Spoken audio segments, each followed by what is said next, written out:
right, we're going to do problems 6 through 9 now on review day number 2. The first one says the average value of a function is 12, so what would this equal? So we have to remember what average value is. Average value would be 1 over 4 minus negative 2, so 6 times the integral from negative 2 to 4 of f, and we're told that that average value is 12, so this whole thing here equals 12. So that's the first thing we would do. Then if we multiply by 6, we get this integral equals 72. Now you could get excited seeing the 72 there, but what they're asking for is what does that integral divided by 8, because we could pull this 8 out, 1/8 out. So really what they're asking is what's that integral what times 1/8. So if you divide that by 8, you end up with C as your answer. All right, so you got to be real careful there not to get too excited because you saw one of your answers, but make sure that you actually go through the whole way. This next one says, what happens if we let x get super big? What happens if we let x go to infinity? Obviously, the bottom's going to go to infinity. The top is going to have the natural log of infinity, and natural log doesn't stop growing either. How it grows is different than x, but it's still going to grow. So we have infinity over infinity, and that's something we are not sure about. It's what's called an indefinite form, and anytime we have an indefinite form, we have to turn to L'Hopital to help us out.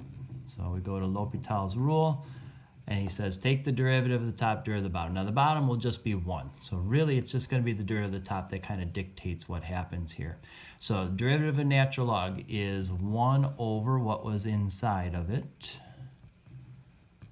times the derivative of what was inside of it. So the derivative would be e to the 3x times 3 and then plus 1. So if I put that on top here, we're going to get e to the 3x with the 3 here plus 1 over e to the 3x plus x. And then we're taking the limit as x goes to infinity. Now, at this point, you're still going to have infinity over infinity. What you may want to do is go through L'Hopital again, which the next time you do it will get rid of this, and this will go to a 1. This will actually go 9 and 3, and then the next time you'll get rid of this, and this will go to 27 and 9. What's going to end up happening is each time you do it, you're still getting infinity over infinity, but now you have this e to the 3x, which is kind of canceling, and you'll always end up having a ratio of the numbers in front of them that simplifies down to just 3. And so that's actually what happens. This goes to a quantity of 3. So if you thought L'Hopital for this one, that's good. If it directed you to do this here, that's even better. And if you're able to get to 3, then very, very good.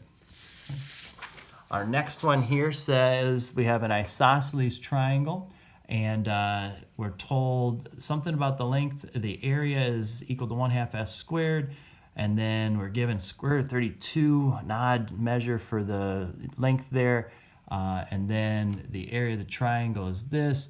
And so it's a related rates problem, and we want to know how fast is the hypotenuse of the triangle increasing. So in other words, we're trying to find dh dt.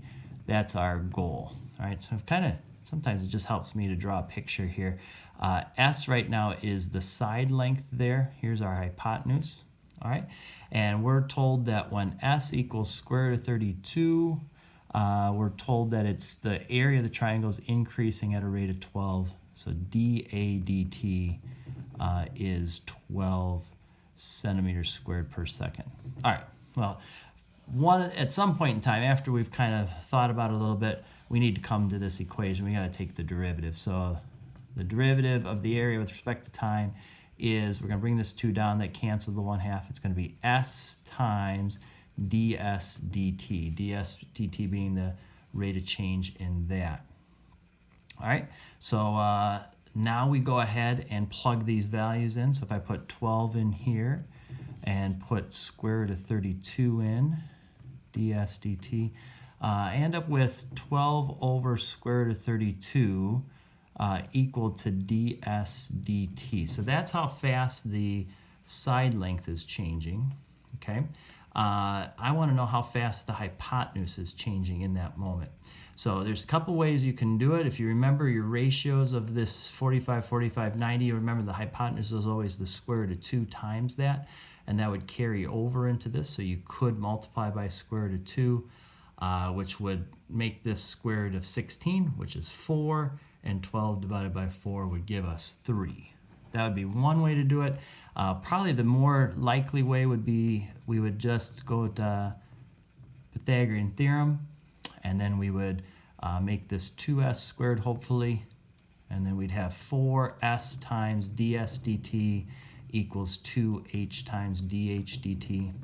All right, and then you have some calculations to do. 4 times square root of 32 times ds dt, which is 12 over square root of 32, equals 2 times the hypotenuse. So you have to put square root of 32 in here. That's going to give you 32 plus 32. That's 64. That's the hypotenuse squared. So the hypotenuse would be 8 times dh dt.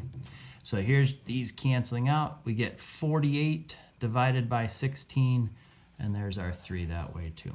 Okay, tough problem. Definitely related rates. So again, if that was kind of where you were moving, then be happy about that and kind of see how much you were able to do. And then 29 for sure is on the tricky side. It says which of these has exactly one horizontal and no vertical. So right here, that's hopefully where you started to think about it. Vertical asymptote is when the denominator equals 0 but not the numerator, right? When we can make the bottom 0 but not the top.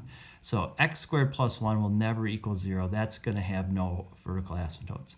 X cubed plus 1, however, if I put negative 1 in for x, that will make that 0, so I can get rid of that. Okay? If I put 0 in for x here, that'll be 1 minus 1. That'll be 0, so I can get rid of that one. E to the x, always positive. If I add 1, it'll still be positive, so I can't get that. So at least I got it down to a and d. Now, one horizontal asymptote. We get horizontal asymptotes when x goes to infinity or when x goes to negative infinity. And you would get two horizontal asymptotes if these do different things. For x squared, it doesn't matter whether I go to infinity or negative infinity, because I'm squaring it, it's going to be the same result each time. So this will give me just one horizontal asymptote, and that actually will be at y equals 0. But here, if I let x go to infinity, this is going to go to 0. So when x goes to infinity, this goes to y equals 0. But if I let x go to negative infinity, then this actually zeroes out, and I end up getting y equal 1. So this has two horizontal asymptotes versus the one here. So A is our answer for that one.